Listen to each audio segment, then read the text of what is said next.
see it? Yes. How did it look? Okay? It was beautiful. Like the 4th of July. It was something. Your eyebrows got singed. Yeah? Better get going.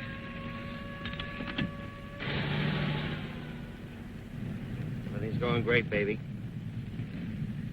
We're getting all the breaks. Yeah. 500. That ought to hold you till the big day. I guess so. Sam, I'll need some new clothes. You'll have plenty when you collect our jackpot. I'll need them right away, Sam.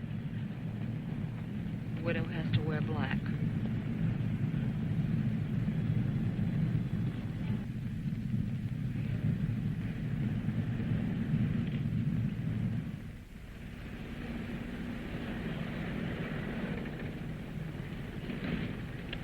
We made it. It's a few minutes yet before your bus pulls out. Look, when you come to join me, take a plane, huh? Fast. With that much money, I'll travel by armored car. Don't forget to tell me how things are going here. Write to me.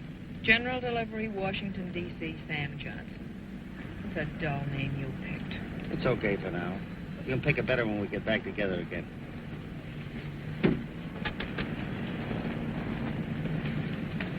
Baby, I'm going to hate being away from you so long. Don't think I'm going to enjoy staying here alone. It'll be tough for a few weeks for both of us. But it's worth it for what we got coming up, huh? All going to be different with us. We'll have everything we want. New Year's Eve, Mexico City. We'll be beginning a new life, Sam.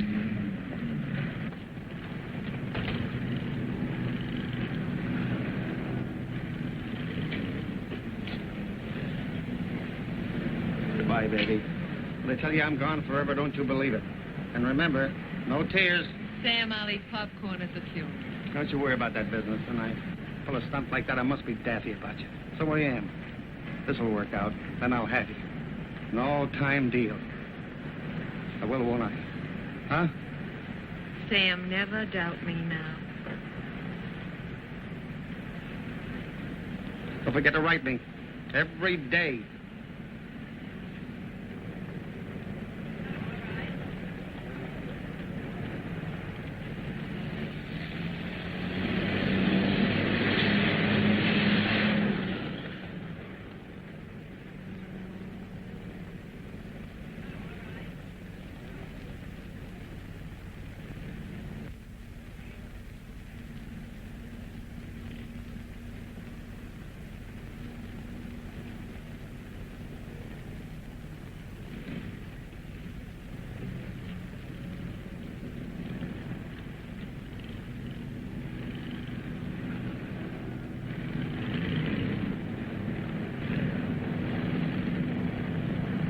Get the other side. I'll drive.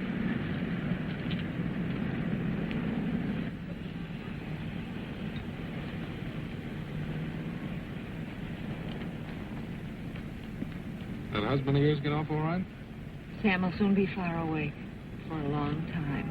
It's a happy thought. I forgive you for getting me down here at this awful hour. I couldn't wait to be with you. Hungry? No. I just want to relax and enjoy myself. Let's get going.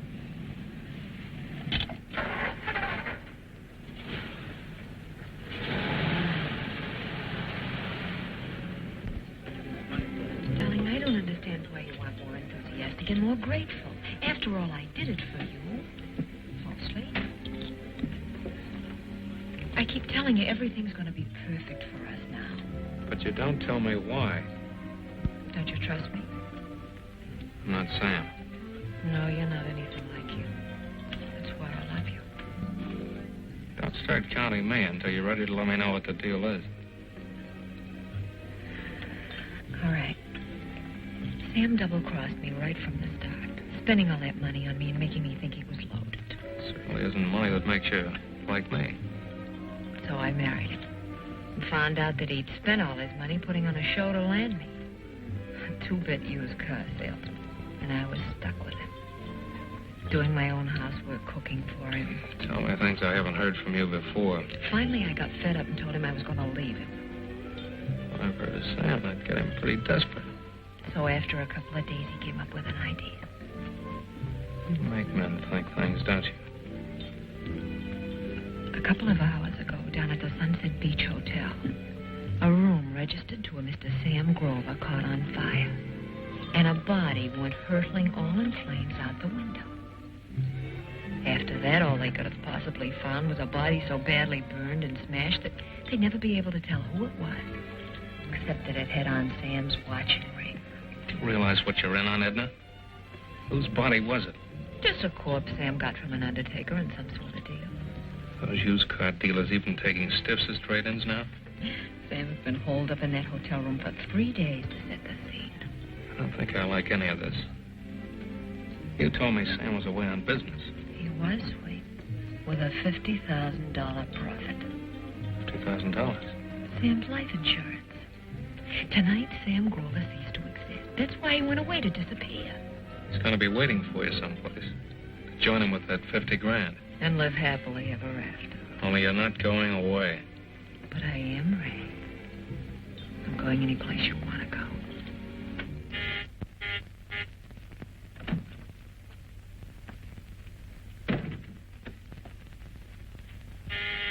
I'll be right there.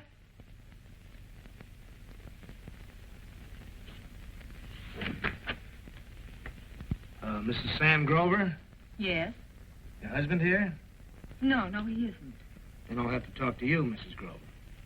Oh, police? Come in. When do you expect your husband? Well, I don't exactly know. He hasn't been home in several days. Why, is he in some sort of trouble? I don't know. I'm afraid I'll have to ask you to come down to headquarters with me. Well, why? What's the matter? I'm not at liberty to say. I'll wait while you get dressed.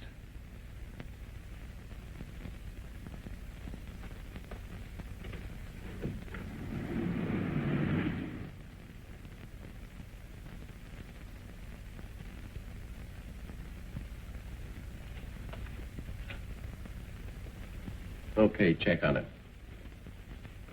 Sit down, Mrs. Grover. I understand you haven't seen your husband since Monday. That's right, I haven't. What's this all about? Has Sam done something? Any idea where we could find him? Well, he just left without saying where he was going. You and he have some trouble? A little argument. Nothing serious. Well, was it serious enough that he might have moved into a hotel? I guess so. He left home mad, and I haven't heard from him since. Please, whatever's happened, tell me.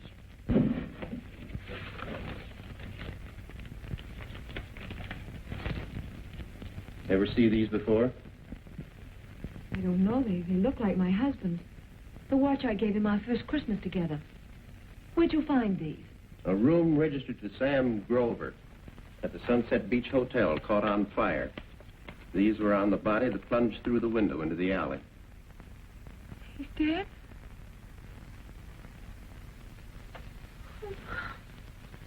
We can go on with the questioning later if you'd like to lie down for a while, Mrs. Grover. You think Sam was murdered? That's why you brought me here to homicide. Please, I want to know now how it happened. Can you think of any reason anybody would want to kill him, Mrs. Grover? No. Sam didn't have any enemies of any kind. Are you sure there's nothing that you can tell us? Sam was never mixed up in any trouble of any kind. I can't understand. I just can't believe it. They couldn't get any clear prints. Look, you must have some reason to think that this was done deliberately. Now, if somebody's responsible, I want them caught. Mrs. Grover, we haven't any evidence. There's nothing for us to work with if you can't give us some leads. All I can figure is an accident case. That's all I can say to the coroner's inquest. Accidental death.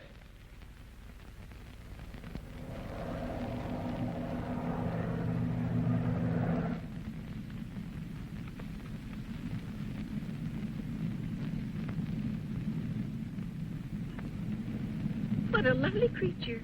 Is that your daughter? My granddaughter. She's studying surgery in Switzerland. Oh. Naturally, for a while, they had me really desperate. Murder that'd mess up the whole thing. But it came out all right. I think I gave quite a performance. I wish you could have caught me at the morgue. I was really terrific. Must have been kind of a cold house to play to. Well, for that much money, you could put on quite an act. It was awful. Having to look at some poor, burned, broken body and say, yes, it's Sam. I know it's Sam. I'm still shaking. Now I've got to see you. And, of course, we realize your great loss, Mrs. Grover. Believe me, you have the deepest and sincerest sympathy of ourselves personally, of the company. But in your bereavement, it may fortify you somewhat to know that there are no financial worries to add to your grief. That's why I've come at this time. It was very good of you. Your husband left you quite well provided for with his insurance. Now, if you'll just sign these applications, please, Mrs. Grover. I didn't realize there was any insurance that came to me. I handled the policy for Sam. He originally took it out with his son Tom as beneficiary. Then sometime after he married you, he changed it in your favor. Sam often spoke of doing that. I told him that any money I received from his death wouldn't give me any possible happiness. The company isn't completely satisfied with the police report. The police said Sam evidently did what people most often do in the panic of finding themselves trapped and burning. He jumped out the window. Certainly appears to have all the elements of pure accident. We don't know. We just have to find out. But if the police accepted it as an accident... We aren't always satisfied with the theory the police accept. It's more or less of a formality investigating any case where there's possible doubt. It's agonizing to think that there is any possible doubt. It's been so difficult for me to resign myself even to the fact of Sam being dead by this horrible accident.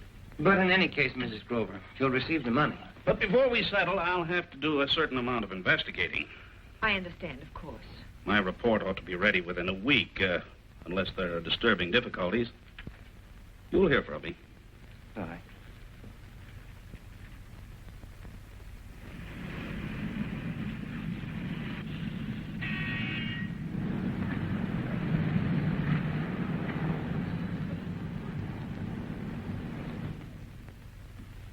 I think you'll like it here. Room's ready, Mrs. Peake, if you want to show the gentleman. It's nothing grand, Mr. Johnson, but it's comfortable and quiet. That's about all I ask. I and my other two roomers are away at work all day. There's no one around except Hilda, and she won't bother you. That's fine. Frankly, the real reason I'm in Washington is confidential. You know. We certainly do know. The rest of us here have government jobs. We never ask questions of each other. Everybody minds his own business. Well, I guess I came to the right place. Well, come along.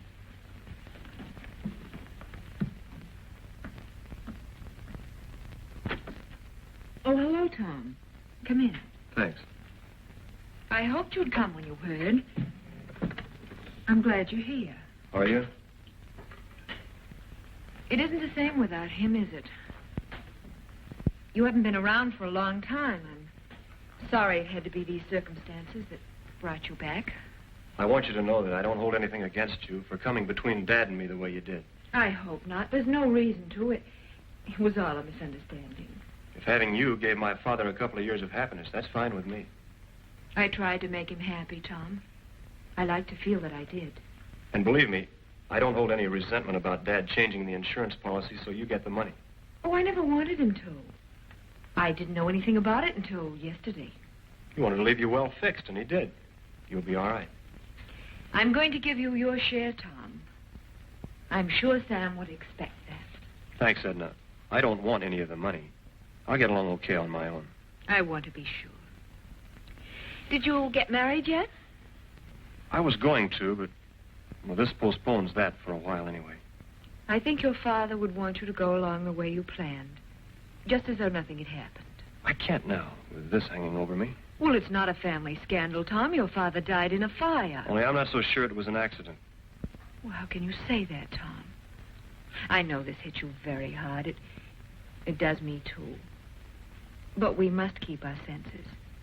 The police and the insurance company have investigated, and they've accepted it as accidental death. I'm not making any accusations against anybody. But I'm going to find out if there was anything criminal about my father's death. And if there was, I'm going to make sure that something's done about it.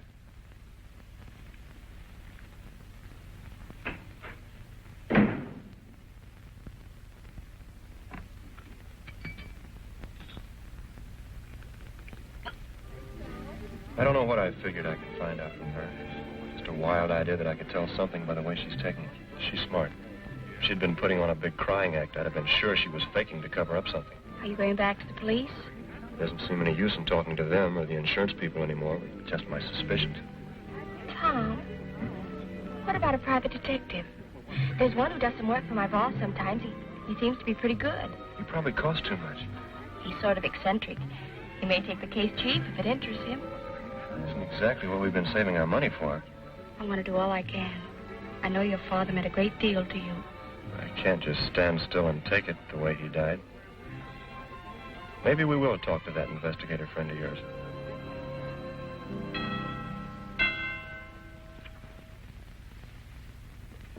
Yes? Mr. Stewart, are you busy? I'm most certainly going to be. This is delightful. You're here at last. My dear, you're being followed, did you know? Mr. Stewart, this is my fiancé. Your fiancé? How do you do? How do you do? You depress me deeply, Marilyn. However, I shall subject the young man to a thorough investigation and advise you whether to proceed with matrimony. Tom needs your help, Mr. Stewart. Really? I think I'm qualified to help you out of any trouble. Oh, do come over and sit down.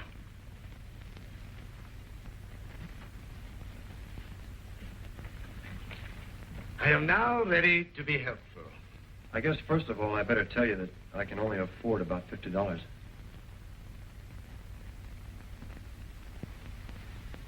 I'm very glad you did tell me that first. A sudden lethargy has descended upon me.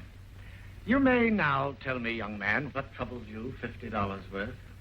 Go ahead, please, Tom. Okay. Mr. Stewart, the other night, my father, Sam Grover. Sam Grover? I find I must apologize for my earlier levity. And you are here, obviously, because there is some question in your mind concerning the circumstances of your father's exit from this pleasant little world. Uh-huh. Only it isn't so pleasant to me right now. And I don't think it was any accident. Which is a direct divergence from the theory accepted by our esteemed police department. I join you in doubting their infallibility. I have a hunch my father was murdered. I imagine we've finally got around to why this young lady brought you here. A motive might be of some use. Frankly, I haven't much to go on, Mr. Stewart. Just my suspicions.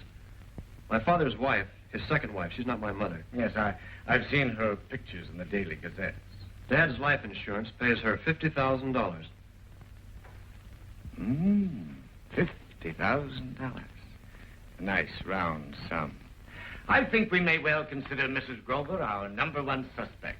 And you have indeed a motive, laddie. I am intrigued by the possibilities. I shall give the matter definite consideration. I guess you'd want the $50 now. Not a franc till I come up with something tangible. I shall get in touch with you when I have something stimulating to report. You're being awfully kind, Mr. Stewart. Yes, I suppose I am. Goodbye. Goodbye.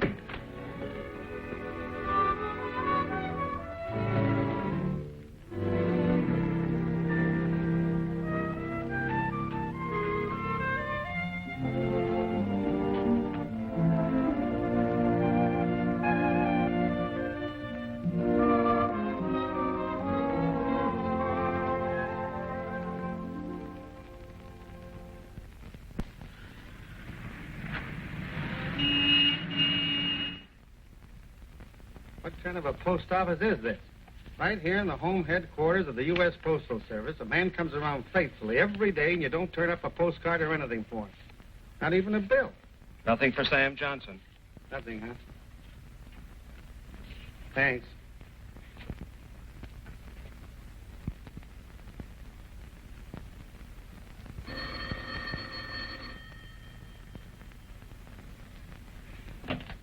Hello? Edna? Yes? Sam, Edna. Sam? Where are you? I'll call you back. Someone's coming.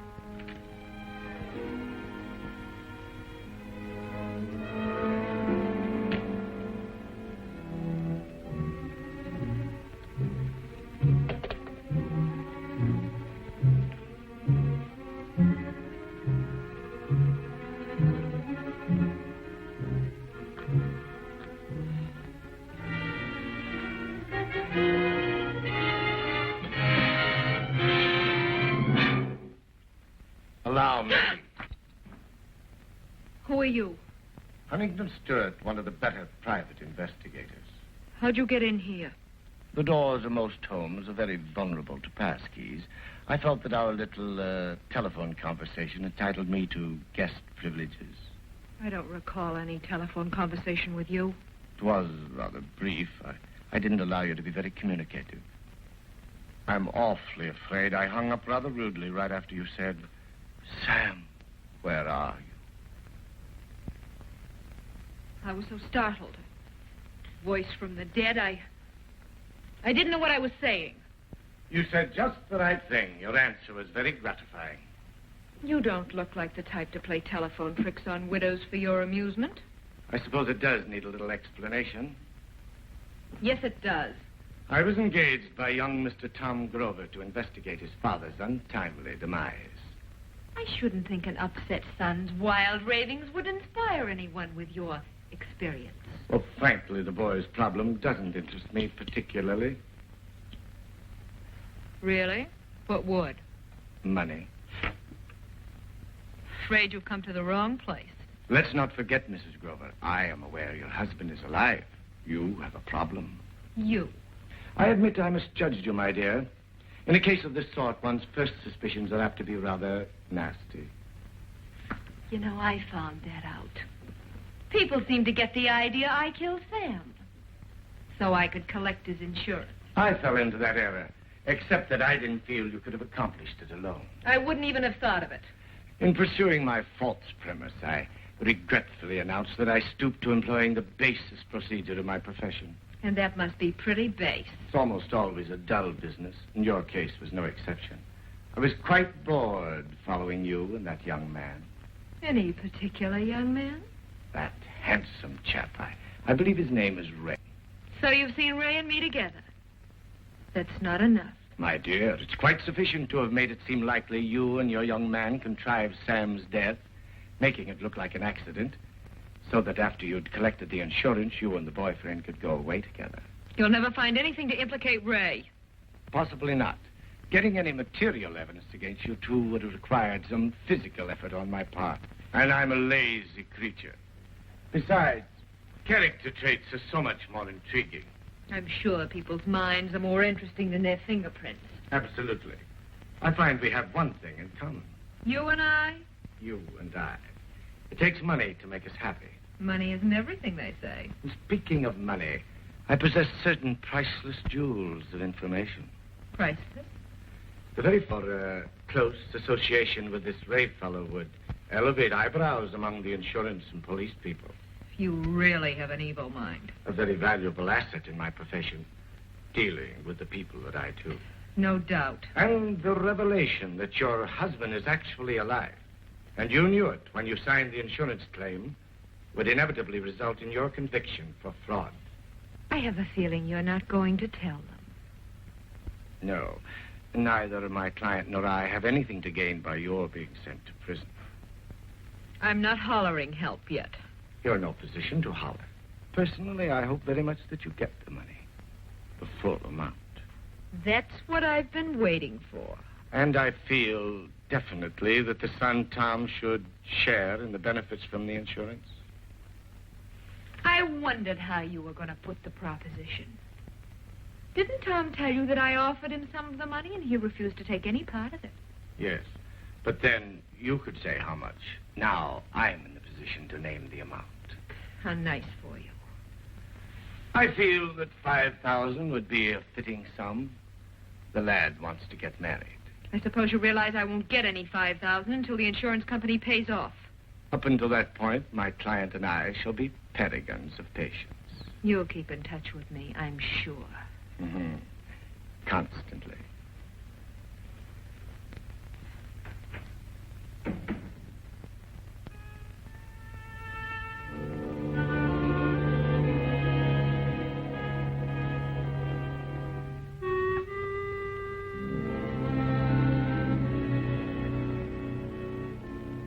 Jackpot yet, honey. Mainly because young Tom managed to complicate matters, so there's been some delay. But relax, everything's okay now. The money ought to come through within another week or so, and then you can expect me. Very soon. I'm sending you a nice gift package of California fruit, which you must miss terribly back there. You see, I'm thinking about you. So take it easy, old boy. I know you must be nervous, so am I. Only there's nothing to worry about.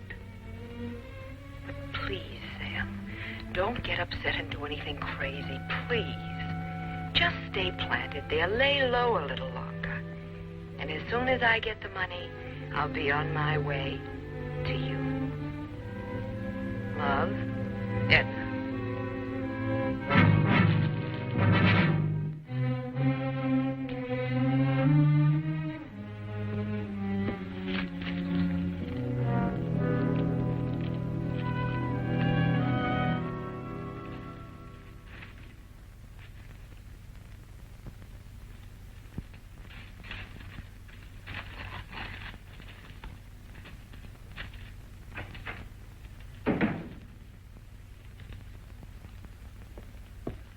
Oh, good morning, Mr. Johnson. Morning, Hilda.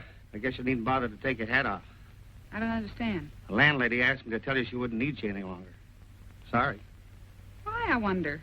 Mrs. Peake never complained of my work. I guess it's because she's going to quit her own job and take care of the house herself. Oh, well, it doesn't matter. I'll get another position, a better one. Mrs. Peake owed me for a week and a half. Did she leave my pay? Oh, your pay? Not with me. Well, that's funny, too. She knows she owes me. Everybody else gone for the day? Nobody will be here till evening. No use of you hanging around. I'll remind Mrs. Peake. You can pick up your money tomorrow morning.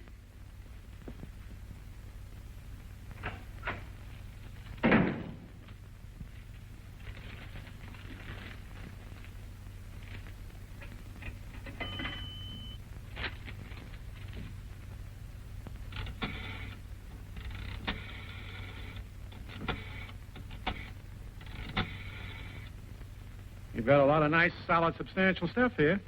Yeah, my wife picked it all out. She didn't want to be around this morning. Afraid this business would embarrass her. Would a loan of $500 make you happy? 500? I was thinking about a lot more money than that. Living room, dining room, kitchen, 4 bedrooms upstairs. That's a lot of furniture. We allow about 10% on our assessment. I'll be glad to recommend a loan on that basis to the company. Okay. It's only for an emergency anyway. If you'll be down in the office this afternoon, we'd have the cash for you. Thanks a lot. Oh, you'll notify us if you intend to move the stuff. Oh, don't worry about it. The stuff will be here. It isn't going no place. Okay.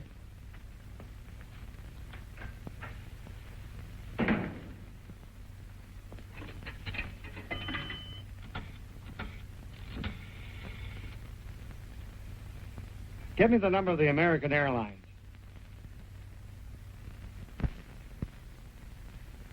This is what you wanted, isn't it, Tom? Thanks, Edna. If there's anything more of his you want, you'll let me know, won't you? Yeah, I will. The insurance money should come through in a day or so, and then everything will be all right, won't it? Nothing will ever be all right until I find out what really happened to Dad. Say, what is this? Just how much money do you think you can get out of me anyway? I told you I don't want any money from you. Oh, don't play so innocent. Sure, that's what you told me. Very upstanding and honorable. And then you send that Huntington steward around to gouge me good. I don't know what you're talking about. Of course not, you wouldn't. I talked to Stuart about seeing if he could find out anything about my father's death. That's all. Stuart told me today that he hasn't anything on you. Or has he? You better go, Tom. You're being ridiculous. Maybe I am, but I don't think so. Tom, the pipes. Don't forget the pipe stand. Tom, let's not fight anymore. Now that your father's gone, why can't we be friends? Huh?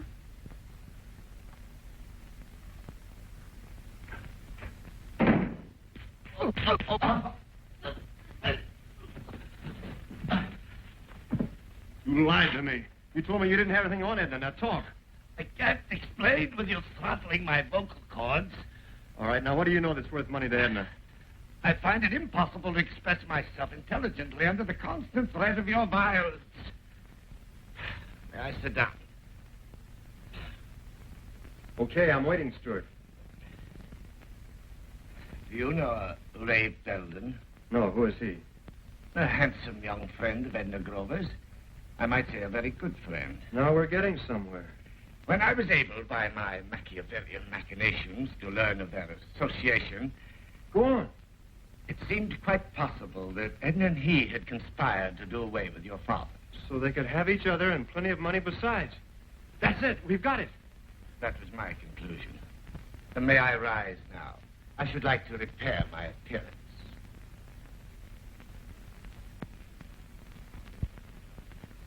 Better put this away before you tear it in two. Why didn't you tell me about this guy Ray before? Why didn't you tell the police? I didn't tell the police because the deed seemed to have been accomplished so adroitly there was no evidence. All we could possibly prove was motive. I had what I believed was a better plan. Yeah, sure. Use what you knew to put the bite on Edna and make yourself some money out of my father's death. My dear boy, my plan was for you to receive the benefit from the insurance. You think I want any part of the proceeds from my father being murdered? I quite see your point. A very admirable attitude. I don't like you cutting yourself in either. Lay off, Edna. Got my own ideas about what to do with her and that guy. I suppose it's useless to advise you against any aggressive action. In my book, they killed my father. I had an intuition you'd lose your head when you learned about Edna and her boyfriend. Why don't you let me have a chat with this Ray? Because I'm going to have a little talk with him myself. As an older and wiser head, I must warn you that pursuing this any further will only be disastrous to you. Maybe. I'm thinking mostly about how disastrous it's going to be to Edna and her friend Ray.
Leave this open. Don't be silly, Di. There's nothing to be scared of now.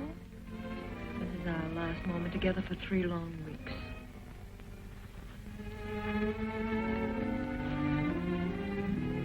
You stick around for a while? Well, we still ought to play it safe, Edna.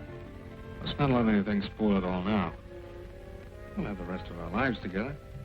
I wish we were going to be married right away. I hate leaving alone tomorrow. Well, it was your idea we take off separately and meet later. It's really smarter that way, Edna. Right now, I wish I hadn't even thought of it. Maybe it isn't so smart.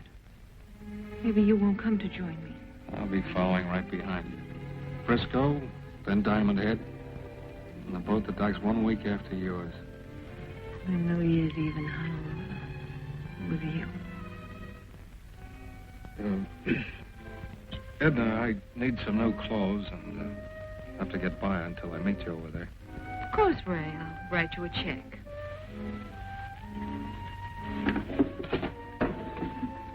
I hate taking money from you. Get used to it, Lamb. It offers you quite a future. I'll put on it for dancing. There you are. Thanks. Ray, honey, you sure you won't go with me in the morning? We could change your ticket in Frisco. It's much better if you slip away quietly and leave me here. Then nobody will suspect us. But you'll notice when I drop out of sight. I guess it's best.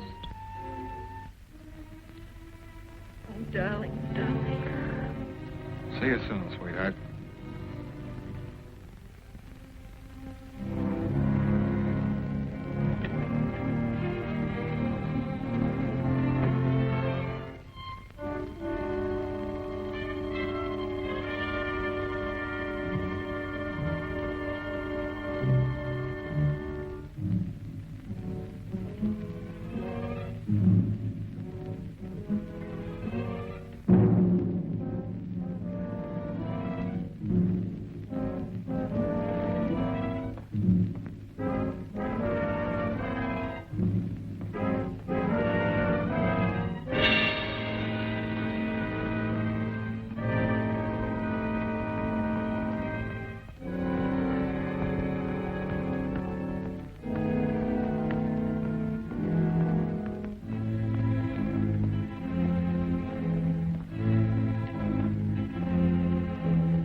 What do you want?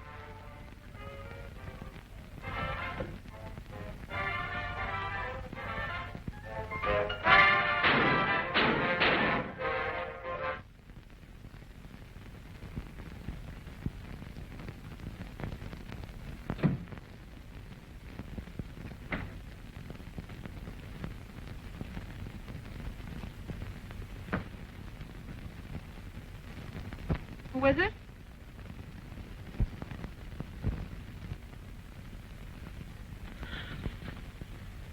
Sam. What's the matter? Well, I didn't recognize you with that mustache. Oh, Sam, you should have let me know. I was leaving in the morning. Yeah? Where were you going? Well, to Washington, of course, Sam, to meet you. I got the money. This is a great way for me to have to find out. Well, I wrote you yesterday. There's an airmail letter on the way to Washington. You must have passed it. Where's the dough? In the bank, Sam, all safe. How much of it? Nearly all. I had to get a few things naturally. Tickets and... Sure. Tickets.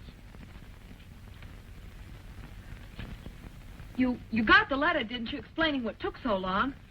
Tom complicating things and... That's all I got. And the basket of fruit. Well, Tom kept messing around trying to prove it wasn't an accident. He thought you were murdered. It's nice to know the kid still cares what happens to his own man. Nice to know somebody does. I guess I've given the kid a pretty rotten deal. He's a good boy. Who were you expecting when I came in? Who did you think it was? My girlfriend. I had to have some company when you were away. Her husband's working up in Alaska. I saw you come home with the guy. Oh, with Ray. Oh, that's Karen's boyfriend. You remember Karen. We were playing cards together. When'd you get back? This afternoon. Sam, what's that for? Just to make sure I get my share of the dough.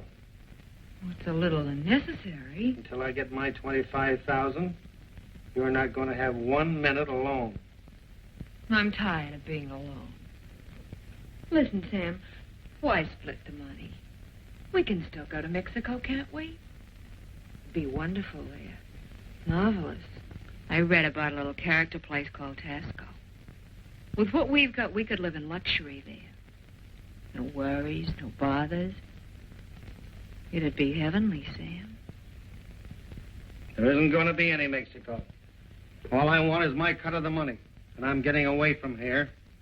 And you.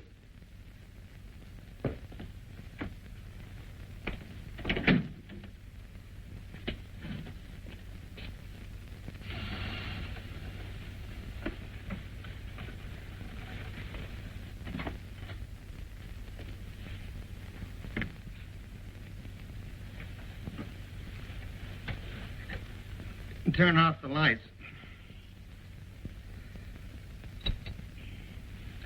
I'll be awake. Good night, Edna. Have a good sleep. Sam, Yeah? can I do whatever I want with my share of the money? Sure. Only you're having about half as much as expected is going to be quite a blow to Karen's boyfriend. He may not like that. But, my dear boy, I wouldn't want to ruin that pretty scarf. I have feathered myself down for the night in a new robe and pajamas purchased today particularly for a quiet evening at home. Therefore, I have no intention of forsaking my ivory tower for love or money. That is, you haven't enough money. Look, do I have to go to work on you again? Tom, it is very unfair of you to constantly threaten to put this on a physical basis. Let's keep it on a mental level. I've got some surprises for you. Very well. What brings you charging into my sanctuary like a young bull at this heathen hour? A little while ago, somebody shot Ray Belden. 3 times. He ought to be dead. He certainly should be. Does credit for the achievement go to you? I wouldn't come tell you. Worse sins have been confessed to me. Was it Edna that beat you to him? A man, a friend of Edna's. Anyone of our acquaintance? I couldn't recognize him from where I was hiding. Mm-hmm. A mysterious man, a friend of Edna's, comes out of the night and kills her sweetheart. Mm-hmm. I find that intriguing. Only I'm beginning to think that Ray wasn't her sweetheart, in spite of what you said. You know, you could be wrong. Anyway, it looks like he wasn't number 1 boy with her. If you came crashing in here with a few facts, give them to me. Don't stand there theorizing. I was on my way to Ray Belden's to pay him a visit and give him the works. Are you sure you didn't? Just as I started to his door, I heard the shots. I ducked back to the shadows. I saw a man come out. And you couldn't get enough of a look to identify him? But I followed him. He hurried right to Edna's place. He went in, didn't come out. Looks like he's head man. Well, at least you're beginning to be forgiven for disturbing me. Must have something to do with my father's death. I didn't suppose you were otherwise concerned about Ray becoming extinct. What happened tonight makes me think that Ray must not have been her accomplice. Really? Who do you think was? The man I saw tonight. Look, he and Edna murdered Dad. Ray knew too much about it, so the man had to put Ray out of the way. You realize, of course, that you are the most appropriate suspect for the killing of Belden? It's the reason I came to you instead of going to the police. You made quite a fuss, claiming that your father was murdered. Now the widow's most likely collaborator is killed. It would most certainly seem you did it for revenge. I know that. I'm in a spot. Very definitely. It would be extremely foolhardy at the moment for you to go any further. You've come to the right place. I hate to lay low now that we're hot on the trail. Stay out of sight until you get a message from me. This must be handled with the adroitness of which I am capable.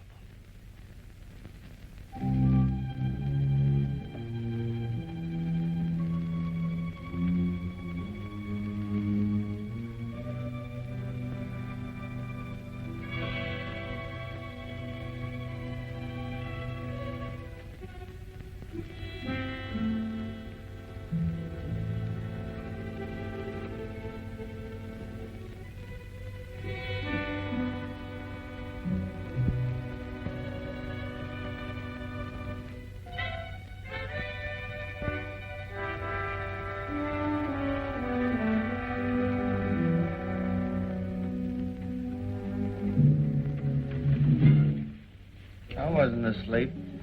Then why didn't you stop me? What for? You were a fool to let me take this. I'm going to kill you. Why? You've got your freedom and nearly 25 grand. You want all the money? That's the idea. Because I've got to kill you before you kill me. And because I hate you so much, I despise myself for ever having had anything to do with you. Every time you came near me, I hated it. Whenever you touched me, it made me ill.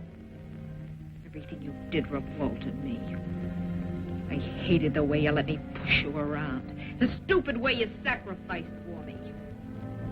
Everything that would have been beautiful in anyone else, I loathed in you. But now I'm going to fix it so I don't ever have to see or think about you again. You're being foolish, Edna. They'll hang you for it. Because I shot some stranger who broke into my home? You can't get away with it, Edna. Tom, he'll recognize me. Not what I'm going to leave of you, he won't.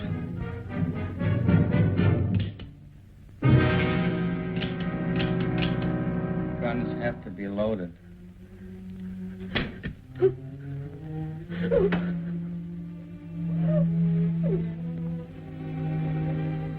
It's a shame. And after that pretty speech.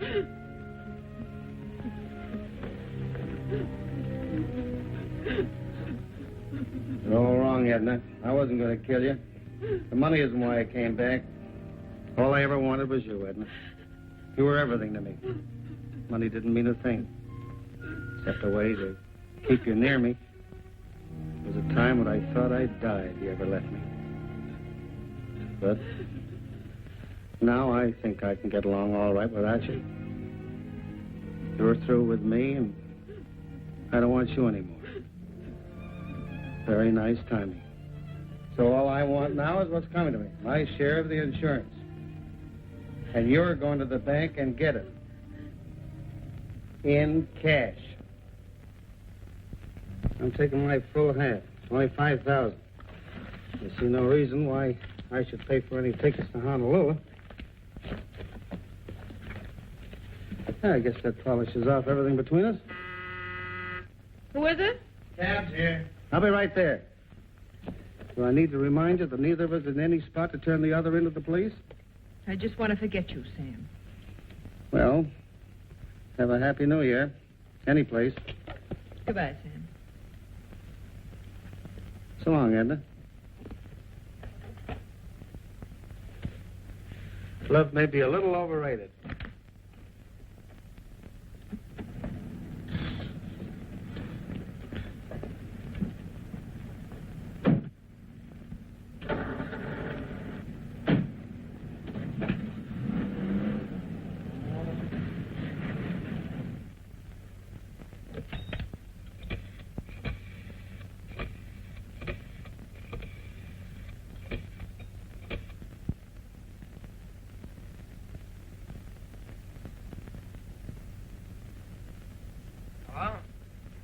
Is this Crestview 53021? Yes, who's calling? Is Ray there? Yeah, he's here. Who wants him?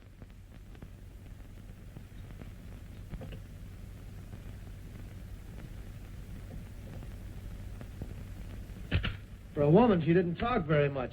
I hope there's enough for the boys to get a tracer on that call. Got something, Lieutenant. Check made out to Ray Belden for $200. Signed by a woman, Edna Grover. There he is, Lieutenant. Here's the landlord. You the one that found him? No, I was over here this morning. The neighbors have been complaining about how loud he played the radio late at night. That gives us a lot of suspects. No, I warned him several times, but last night was the last straw. About 12 o'clock, they say, the radio was blasting the walls down. That must be about the time he got it. I came over this morning to evict Mr. Belden, to tell him he had to move out. And I found him. You rented the place to anybody yet? Why, no. You got yourself a new tenant. This is just what I've been looking for. Lieutenant, could I talk to this gentleman for a few minutes? Sure, go ahead. Hello? Yeah? Mm-hmm. Got a tracer on that call, Lieutenant. The phone is listed under the name of Mrs. Edna Grover. Well, I'll let you boys finish up here. I'm going to have a talk with a blonde.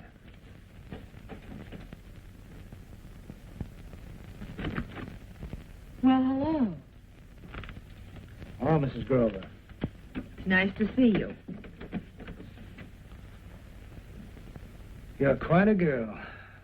I wonder if it was worth it to the guys who really knew you. What? Something seems to happen to your men. Please, what are you talking about? First, it was your husband, Sam, now Belden.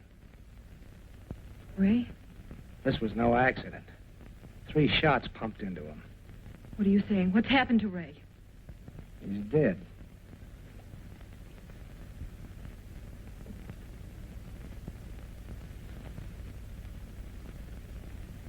There's nothing definite that says you did it, but things tie you in. So I'll just have to take you downtown with me. Ray's dead. He's dead. I loved him. I loved him so.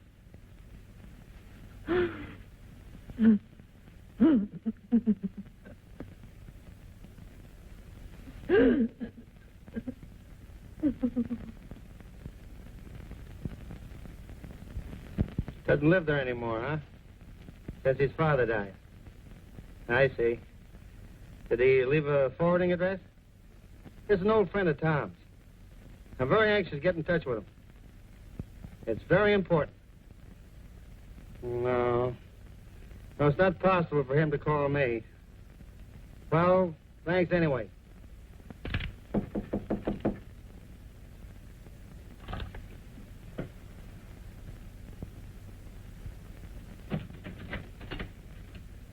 Who you got in there? Hey, wait a minute. There's nobody in here but me. Oh, house detective.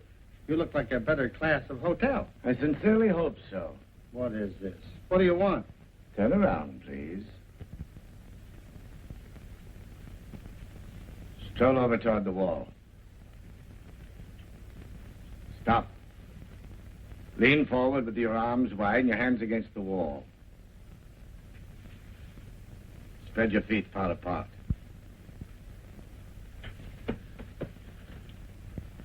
Looking for anything in particular? Cigarettes. You wouldn't be a policeman. No gun. And only a few $100. I'm deeply disappointed. My heart's breaking. You may now abandon that ridiculous posture. Thanks.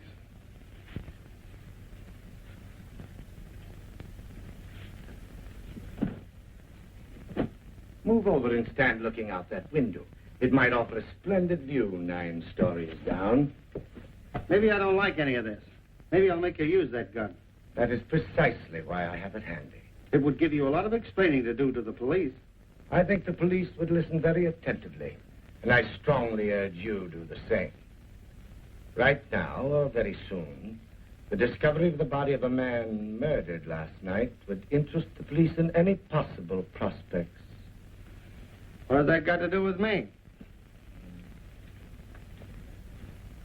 I think the police would be delighted to learn that last night you were seen going into the house of one Ray Belden.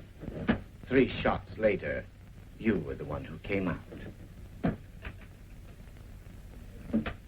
I followed you here knowing pretty well whom I'd find, because I asked myself, who would kill Ray Belden, then spend the rest of the night in Edna Grover's apartment? And the answer came to me immediately. I thought, why, of course, Sam Grover would do the deed. And think no one would ever suspect him, because he's supposed to be dead. Did you kill your wife, too? I never heard of any of the people you mentioned, so I guess we've got nothing in common to talk about. Anyway, you can't prove that I'm Sam Grover. Have you forgotten that your fingerprints are on record? Yes, they would make you Sam Grover, Mr. G. They wouldn't make me the murderer of any Ray Belden.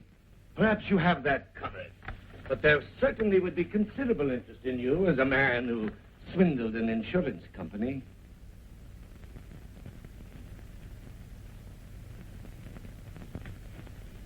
Hey, wait a minute. I've tried to break it to you gently, but I hope I've made you realize the situation.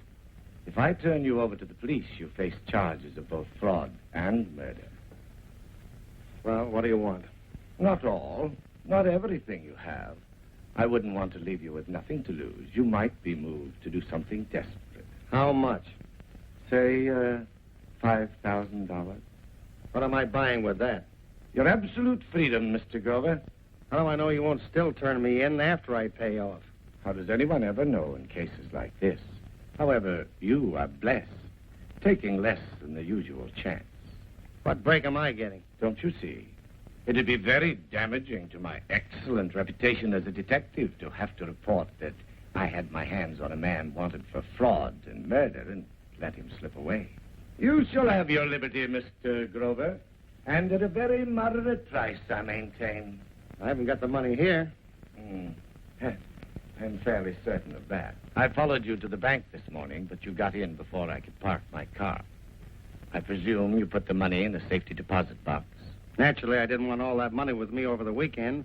And the place doesn't open till Monday morning. I shall be patient. In the meantime, I have the keys to the box as my security. Yeah. Say, am I buying any information with my $5,000? And who claims they saw me coming out of Ray Belden's? Huh? Prepare for a shock. Your son. Tom? You'll be relieved to learn that he didn't recognize you. Does he know I'm still alive? I thought it was kinder to leave him in ignorance. Perhaps it's better if he thinks his old man is dead. I feel a certain responsibility to the lad. I rather like him. I'll think of something to tell him, and I shall drop back to see how you are. Naturally, you could run out on me and leave town, but that way you'd be letting me collect all the money. I'll be here. Remember, you can't open that box without my signature. For that matter, I don't even know what name you used. We definitely need each other. United we stand. Divided we fall. Why don't you want to tell us, Mrs. Grover? What was there between you and Ray Belden? Why did you phone in this morning? To say goodbye. I was going away. We know. You had a ticket to Honolulu. You were all set for a fast getaway after you killed him. I didn't kill him. He had a ticket to Honolulu, too. For a boat a week later. You didn't want him to follow you, so you shot him. He was making you pay off for something. You wanted to get rid of him. That's only human. The check was for what it said, for dancing lessons. I think you're on the wrong beat. If she shot him, why would she phone his place? To make sure he was dead? But what about the gun? Remember, the bullets in Ray Belden's body came from the gun we found in your bedroom. I told you I didn't know anything about the gun. Well, how do you think it got in your bedroom? Tell us. Somebody put it there last night while I was out. I went to the movies. Somebody planted it to make it look like you did the killing. Huh? Tom Grover. Who? Tom Grover, my husband's son. Mr. Hutton knows. Tom didn't think his father's death was an accident. He thought I had something to do with Sam's death. Tom threatened to kill me.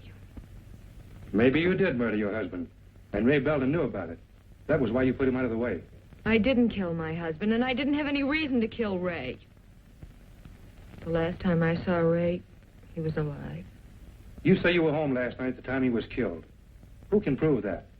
Was somebody with you? Your last night in town. A girlfriend? Any friend? A relative? No, nobody. I was alone. Hutton speaking. Okay.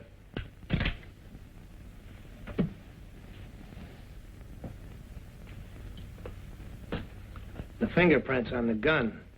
They're hers. That ought to be enough for now. That's plenty.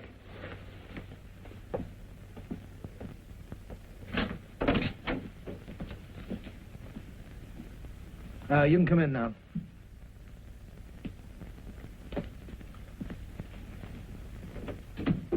Mrs. Grover, your salvation. This is Mr. Nicholas, the bail bondsman. Mrs. Grover. How do you do? That's a wonderful question. As soon as I read of your predicament, I came right over. I'm sure you'd like to be out of this oppressive atmosphere as quickly as possible. For what? To go to Ray's funeral? After that, what's left for me? Anywhere. That's absurd. You can't give up now just because Ray's gone. You'll get over the shock in a day or so. Mrs. Grover, you and I are armed with certain facts the police aren't aware of. Unless you've told them. Told them what? Who killed Ray Belden? You know? You know I didn't do it? Yes, my dear. Why should you pay for someone else's crime? You do as I say, and I think we'll be able to get you released on bail. I presume that you're prepared to pay a reasonable fee. Between the two of you, this is going to cost me plenty. But it'll be worth it. Thanks very much. No, I didn't want to talk to him. I just want to know if he still worked there. Thanks very much. Goodbye.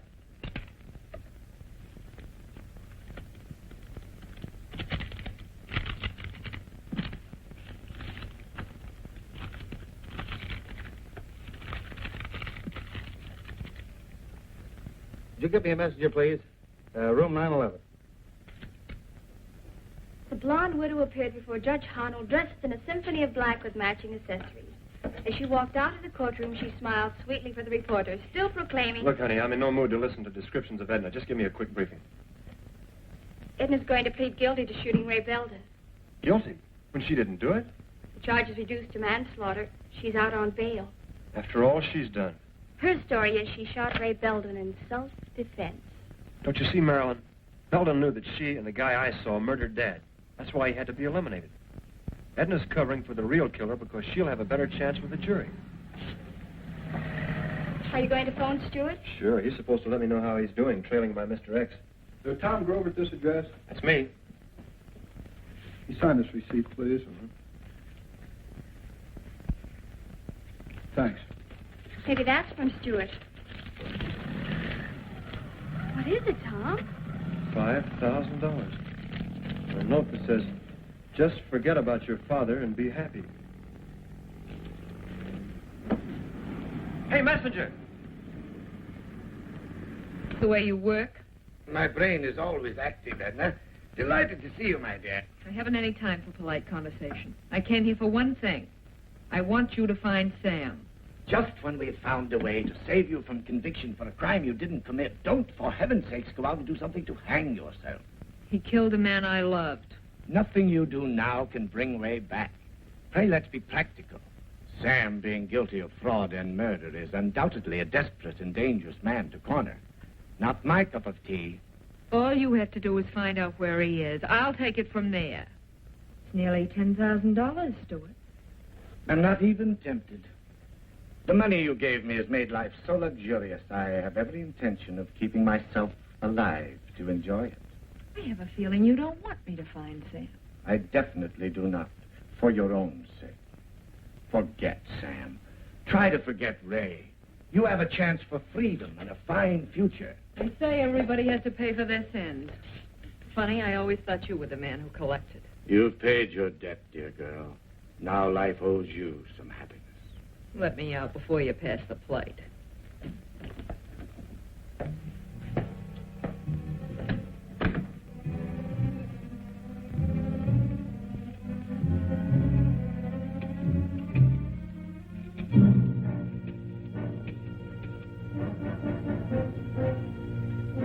Room 911, please. Hello, Mr. G? This is your friend. Yes. On that business proposition we were discussing, I have another bidder who's willing to top your offer. I don't believe we'd better talk on the phone. I'll drop over and see you later. Wants to be sure you're in. I'll be here.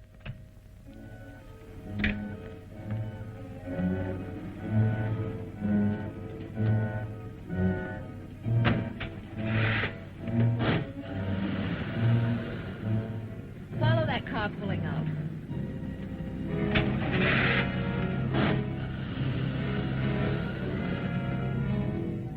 The boy's story makes sense to me. We'll pick up the killer of Belden and Grover. Not bad.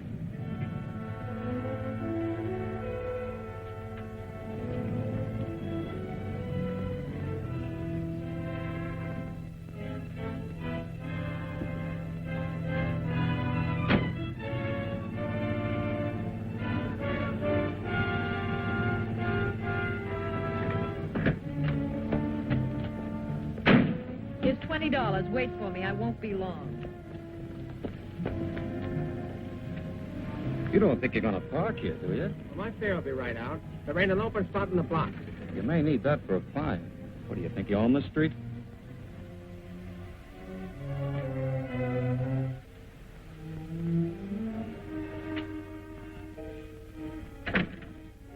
don't look so grim, Mr. G. You're in a very enviable position. Yeah, I'm in a great spot. Listen, Stewart. Excellent for bargaining. Edna's finances are radically depleted, whereas you have 25,000. I had $5,000 hidden in here that you didn't find. I went to my son. Still, Amazing you could be such a skunk and smell so nice. Your cologne leaves a trail up elevators and down home. I've got your husband for you. You name the figure. You killed Ray. So now I'm gonna give you just what he got. He's no good to me.